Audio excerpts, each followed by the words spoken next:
Hello guys and welcome po ulit sa aking YouTube channel Reg TV. And ako nga po pala yung Kuya Reg. At ngayon ang topic natin. So paano mo nga ba malalaman kung may lihim na pagtingin sa'yo ang isang lalaki? Ito yung mga lalaki na mahiyain or natatakot na i-reveal kung ano yung totoong nararamdaman nila para sa'yo. Na walang lakas ng loob para lapitan ka at tanungin yung pangalan mo or hingin yung number mo. So ano nga ba yung mga signs na may lihim na pagtingin sa'yo ang isang lalaki?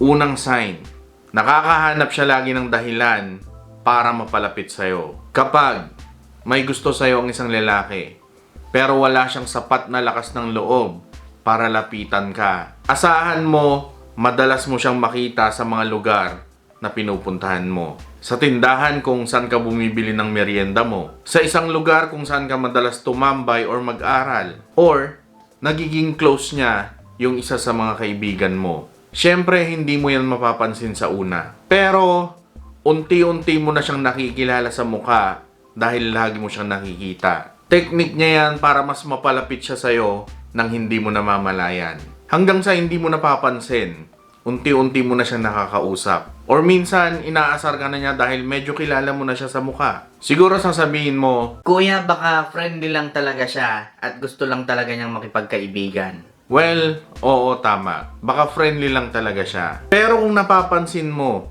na consistent yung effort niya para manatili dyan sa paligid mo or para lagi mo siyang nakikita, sure ball, higit pa sa pagkakaibigan ang tingin niyan sa'yo. Pangalawa, lagi siyang andyan kapag kailangan mo siya. Ang buhay ay puno ng ups and downs. At kung sino yung tao na andyan sa down moments mo, yan yung tao na talagang may care sa'yo. Yan yung tao na talagang totoo sa'yo. Kaya may lihim na pagtingin sa'yo ang isang lalaki kung mapapansin mo na lagi siyang andyan para sa'yo. Yung para bang siya si Superman na pag kailangan mo ng tulong, lagi siyang andyan para tulungan ka. Yung kahit na madaling araw tapos nagka-problema ka, tapos kailangan mo nang makakausap, andyan siya para makinig sa'yo. Sign na yan na may lihim na pagtingin sa'yo ang lalaking yan. Pero siguro nasa isip mo, Kuya, baka mabait or matulungin lang talaga siya. pwede, pero pansinin mo kung paano niya tratuhin yung ibang tao. Andyan din ba siya lagi para sa kanila? Or, consistent din ba yung ginagawa niya sa iba, kagaya ng ginagawa niya sa'yo? Kung mapapansin mo na mas lamang yung mga ginagawa niya para sa'yo kumpara sa iba, dyan pa lang makikita mo na special ka para sa kanya. Sigurado may lihim na pagtingin siya sa'yo. Pangatlo, inaasar ka niya. Hindi ko nilalahat pero kung mapapansin mo, karamihan sa mga babae, yung nakakatuluyan nila or nagiging jowa nila ay yung lalaki na kinaiinisan nila. Hindi ko nilalahat pero I'm sure maraming makaka-relate dyan. May mga lalaki kasi talaga na hindi nila alam kung paano iparating sa babae yung kanilang nararamdaman. Baka nahihiya or natatakot. Kaya ang pinakamadali na paraan para magkaroon siya ng connection sa'yo ay yung aasarin ka niya. Pero hindi sa point na magagalit or masasaktan ka. Yung maiinis ka lang sa ginagawa niya or maiirita ka sa pagmumukha niya pag nakikita mo siya. Pero isang paraan niya yan para mas tumatak siya sa isipan mo. At habang tumatagal na ginagawa niya yan sa'yo, hindi mo mapapansin na parang hinahanap-hanap mo na yung mga ginagawa niya. Kaya kung may isang lalaki na lapit ng lapit sa'yo, tapos lagi kanyang inaasar, baka nagpapapansin lang yan sa'yo dahil may lihim na pagtingin siya sa'yo. Pang-apat, nakikinig at tinatandaan niya. Ang sarap sa feeling, di ba? Kung merong isang tao na handang makinig sa'yo, at talagang tinatandaan niya yung mga sinasabi mo. Diyan mo din makikita kung may lihim na pagtingin sa'yo ang isang lalaki. Mapapansin mo na kahit may marinig lang siya na tungkol sa'yo, sigurado tinatandaan niya yan. Halimbawa na lang, nag-uusap kayo ng kaibigan mo ng tungkol sa pagkain na paborito mo. Nabanggit mo sa kanya na gustong-gusto mo ng talong. Torta.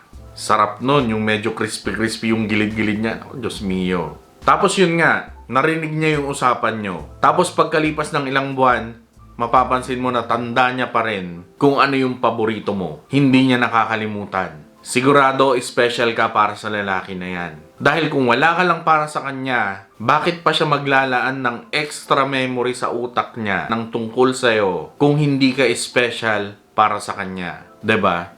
Pero syempre, hindi lang yan sa pagkain. Sa kahit anong bagay yan basta tungkol sa'yo at mahalaga sa'yo. Sigurado, tinatandaan niya yan. Panglima, nagsusungit sa'yo. Yung ibang lalaki naman, kung gusto nilang itago yung kanilang totoong feelings para sa'yo, ang ginagawa niya para hindi ka makahalata ay susungitan ka niya. Kahit na wala ka namang ginagawang masama sa kanya. Paraan nila yan para hindi ka makahalata. Malaki yung tsansa na may lihim na pagtingin siya sa'yo, lalo na kung sa'yo lang niya ginagawa yan. Dahil kung masyado siyang mabait at friendly sa'yo, baka mabuking mo siya or baka mabuking siya ng ibang tao. Kaya ayan, dinadaan na lang niya sa pagiging masungit dahil ayaw pa niyang i-reveal yung kanyang tunay na nararamdaman para sa'yo. Pero pag ganito yung pinakita niya, mas maganda kung hanapan mo pa ulit siya ng iba pang sign. Pero kung masungit lang siya sa'yo, tapos hindi naman makahindi sa mga request mo sa kanya, matik yan.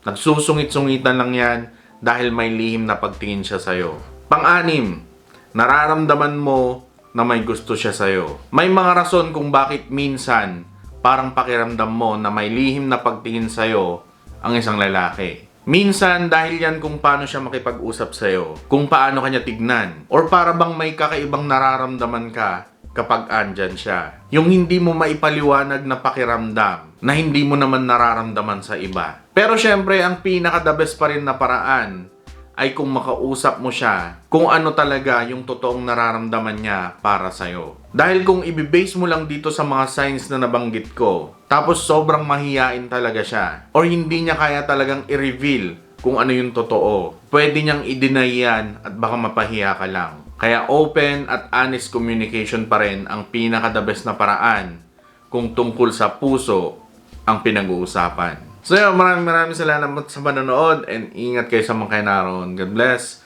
peace, and love you all. Goodbye. Bro, whose voice that? Yan, sige, Roblox Blah. Guys, may 6 na anak yung aso namin. Yan si Naru. Who's Tagalog? May 6 na anak siya na cute. Yung naman si Mrs. So yun guys, ito yung paligid namin. Matagal na ako hindi nakakapag-vlog dito sa aming munting bahay. So yun, maraming salamat sa panonood and love you all.